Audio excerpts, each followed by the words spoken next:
A casa está toda fechada. Lá dentro, o som do choro de uma criança. Parece ser meu filho, pastor. Eu vou olhar pela fresta da casa. Era de madeira. Olhei e vi. Era de fato meu filho que estava sequestrado há 4 dias. E agora, pastor, me ajude, por favor. Esse é mais um relato de um caso de igreja que eu vou lhe contar. Por certo, você já ouviu falar de sequestro de pessoas num shopping, num estacionamento, de uma rua, de um comércio, mas um sequestro de dentro da igreja. Você já ouviu falar? É o que eu vou te contar agora. Vem comigo. Se gosta do conteúdo deste tipo de vídeo, já vai me seguindo. Já vai se inscrevendo, compartilhando e deixando o seu like para ajudar o canal a se estabelecer e tornar-se cada vez mais forte e mais conhecido.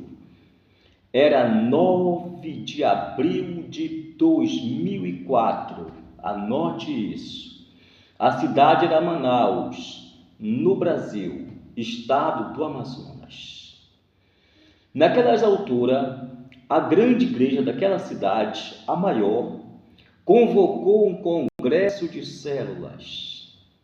Então, todas as congregações que faziam parte daquela convenção deveriam estar naqueles 3 dias, sexta-feira da Paixão, sábado e domingo, no congresso de célula.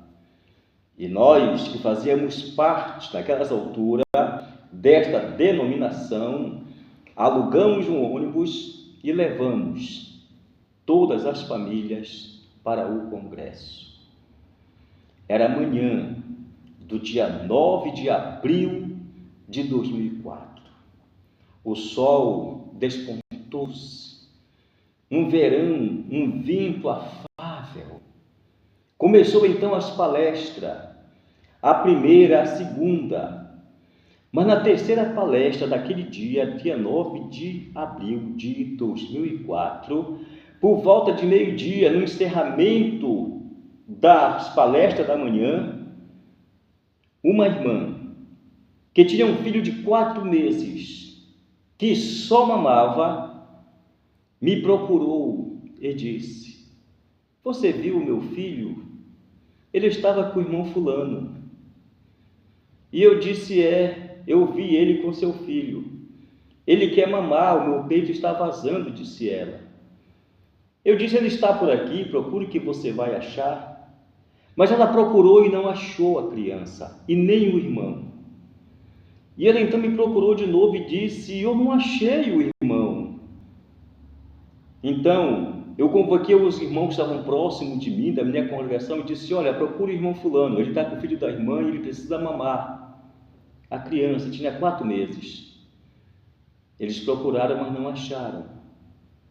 De repente, lá veio o dito irmão, pálido, assustado. E eu disse: você não está com o filho da irmã? Ele disse: eu estava. Mas durante a oração, quando fomos fechar os olhos, aproximou-se uma mulher vestida com os trajes da igreja, com a roupa da igreja, o fardamento do congresso, e pediu para segurar o bebê enquanto nós orávamos, e eu entreguei. Quando abri o olho, ela não estava mais lá. Eu e meu amigo já procuramos e não achamos a mulher. Então eu reuni os irmãos. O complexo daquela igreja era muito grande e é até hoje. E eu disse: vão nas casas de banho, vão nas salas, vão nos corredores, vão onde você houver um ambiente, um local, bata ali, abra a porta e verifique. E assim eles fizeram, mas voltaram sem nenhum resultado positivo. E eu chamei os irmãos que tinham carro, eu disse: olha, peguem os carros, saiam em volta, na adjacência deste grande sede desta igreja, e verifiquem. E eles saíram com os carros para um lado, para o outro, mas voltaram sem nada positivo. Então, eu procurei a direção da igreja e relatei o fato. E eu disse: vamos orar, pastor, para que Jesus mostre onde está essa criança. E o pastor olhou para mim e disse: não vamos orar coisa nenhuma. E eu disse: por que não vamos? Disse: porque não estava no script da programação que ia assumir uma criança. E eu disse: mas se fosse o seu filho, não precisaria estar no script para você tomar uma decisão, um alerta de buscar a criança e achar. E ele disse: não vamos orar, não vamos falar nada. E começou uma das minhas maiores batalhas espiritual dentro da igreja, com mais de 12.000 pessoas naquele ambiente. Pastores se aglomeraram em nossa volta, até que chegou a pastora, presidente, mulher do presidente, perguntou o que se passava. Eu relatei, e ela disse: vamos orar sim. E orou. Depois disso, eu falei a eles: olha, eu vou à delegacia fazer a denúncia. Eles disseram: não, você não pode ir à delegacia. Eu disse: eu posso e eu vou. Meu irmão, foi uma luta terrível, porque eu não estava lutando contra demônios de fora, era contra pastores de dentro. Imaginem, uma criança sumiu, filho de uma mãe que só tinha um único filho com 4 meses, que só mamava, não falava, não andava.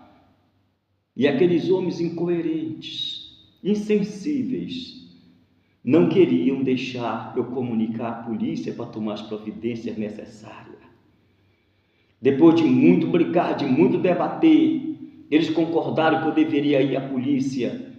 Chamaram então um advogado para me acompanhar, e me acompanhou. Eu fui e relatei o fato. Eles não puderam registrar como sequestro, porque fazia algumas horas, era como rapto, e assim o fizeram. Depois que voltei dali, eu comuniquei aos pastores de novo que eu ia e precisava colocar na televisão a foto da criança. Meus irmãos, foi outra guerra. Aquela igreja tira e tem uma televisão. Eu não vou dizer o nome da igreja para não entrar em questão. É passado. Não quiseram. Depois de muito debater, de insistir, eles aceitaram. Mas detalhe, vem cá comigo. Eles não colocaram a foto da criança. Eles não disseram com letras precisas o fato. Eles apenas baixaram caracteres, letras na tela da televisão, dizendo que havia sumido uma criança de ao redor e não de dentro daquele complexo. E aquilo me irritou profundamente. Me desculpe quem está me vendo e ouvindo agora. Aquilo me revoltou. Aquilo mexeu com a minha ira, despertou o meu lado humano. E eu disse: eu vou para outra televisão concorrente, porque vocês não estão sendo justos. Não é um cachorro, não é animal, e ainda que fosse, deveria colocar a foto. É uma criança. É filho desta igreja, é nosso irmão pequeno de 4 meses. E eu comprei uma guerra, uma batalha, e eu fui para a televisão concorrente. Quando ali cheguei, ou chegaram os irmãos que tinham ordenado, que eu ordenei que fossem, de imediato, aquela televisão parou a sua programação, colocou estampada em principal notícia o rosto da criança, o corpo da criança, de onde tinha sido sequestrado. Falaram a verdade. Mas a outra televisão e a igreja ficou muito revoltado comigo por causa disso. Então eu comprei uma briga. Não foi só com o sumiço da criança ou com o sequestrador, foi também com a própria direção da igreja. Acreditem, passou sexta, muitos telefonemas diziam que tinha uma criança chorando ali, que não havia naquela região criança. Nós íamos ali com a polícia ia lá, até que uma hora os policiais disseram: olha, O carro não tem mais gasolina para estar atendendo todos os chamados. Não temos como atender tudo. Porque chegarmos ali, meus irmãos que estão me ouvindo agora, de fato tinha uma criança que também tinha sido sequestrada, mas não era a nossa criança, mas servia para que a polícia resgatasse aquela criança para outras famílias. Passou domingo, a igreja entrou em oração, a minha congregação. Durante aqueles dias, nenhum pastor me visitou.